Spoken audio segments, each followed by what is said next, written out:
Ciao a tutti e bentrovati amici di Un Sorriso in Più Family. Sono sempre io, Angelica. Oggi ho preparato per voi una novella da leggere che si intitola Il nonno che non si vede. Una volta c'era una madre con 3 figlie, più povere che mai. Tanto che un giorno una di queste 3 ragazze disse: «Senti, piuttosto di star qui a penare, voglio andarmene pel mondo a vedere se trovo la mia fortuna». E così prese e se ne andò. Cammina e cammina finché non si imbatté in un palazzo. Vede la porta aperta e dice: «Andrò su a vedere se han bisogno di una serva». Va su e dice: «Ehi, di casa?» Nessuno le risponde. Va in cucina e vede che c'è la pentola che bolle. Apre una credenza e vede che c'è pane, c'è riso, c'è bottiglie di vino, c'è di tutto. E dice: «Qui c'è di tutto, io ho fame, mi faccio subito una bella minestra». Mentre sta dicendo queste parole, vede 2 mani che apparecchiano la tavola. Le mani mettono in tavola un piatto di riso e la ragazza dice: «Allora mangio», e si mette subito a mangiare. Finito il riso, le mani le portano un pollastro e la ragazza mangia tutto. Sì», dice, «ero proprio fiacca, ma adesso sto un po' meglio». Va a girare il palazzo e vede una bella stanza da ricevimenti, un tinello, una camera col baldacchino. «Guarda che bel letto, adesso mi ci corico». Difatti ci dormì tutta la notte. Al mattino, appena sveglia, le compaiono le solite 2 mani col vassoio del caffè. Beve il caffè e le mani le riportano via la tazza sul vassoio. Si veste e passa in una grande sala dove c'è un armadione pieno di abiti, scialli, gonne e tutto lo sfoggio che si può portare. La ragazza si spoglia di tutte le sue miserie e si veste da gran regina. Se prima era bella, vestita così, era bella da non dirsi. C'era una pergola e la bella s'affacciò. Proprio in quel mentre stava passando un re. Questo re vede la bella giovane e le chiede come può fare a parlare, perché gli ha preso per lei una grande inclinazione. La ragazza gli risponde che non ha né babbo né mamma, ma che se ripassa un'altra volta gli darà una risposta. Il re fa tanti inchini e va via con la sua carrozza. La ragazza rientra in casa, va al camino e si mette a dire: «Caro signore, io mi sono ritrovata in questo palazzo senza veder nessuno e ora avrei questo re che ha un'inclinazione. Cosa devo dirgli quando viene a sentire una risposta?»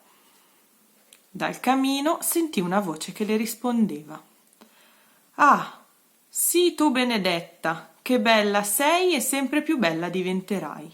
Digli che hai un povero nonno malato e solo, che è contento che ti sposi, basta che non aspetti tanto per le nozze. Ora va, che bella sei e sempre più bella diventerai». E la ragazza sempre più bella diventava.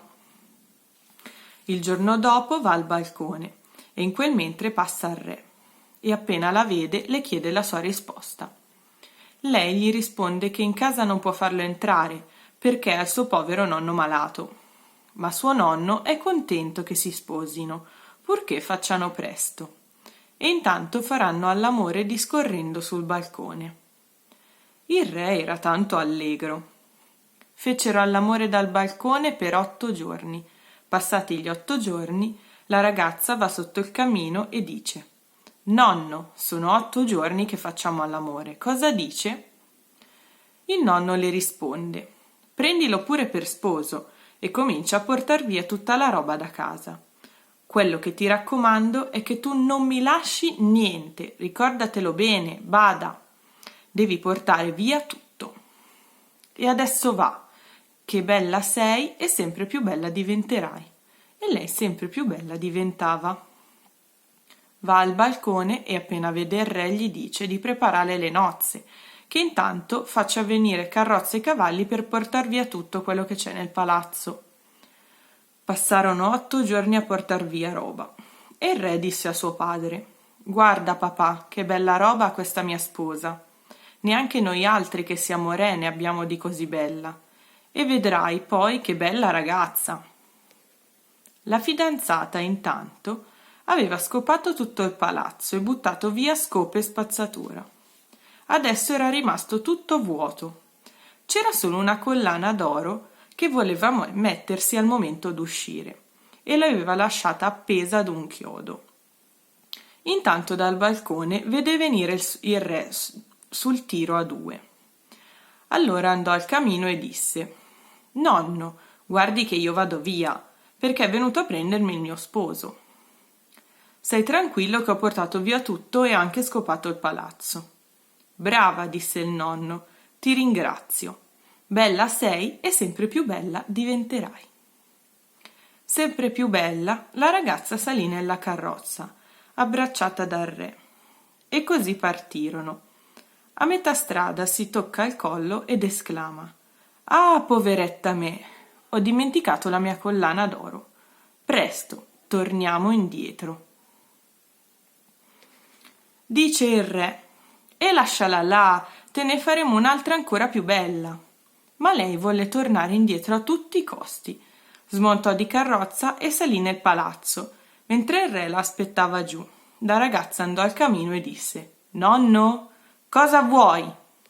«Per carità, mi perdoni, che ho dimenticato la mia collana d'oro». E così dicendo la staccò dal chiodo.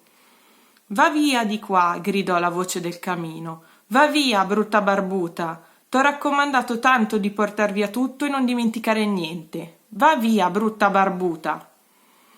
In quel momento la ragazza si stava infilando la collana e sentì del pelo sotto le sue dita. Si guardò nello specchio.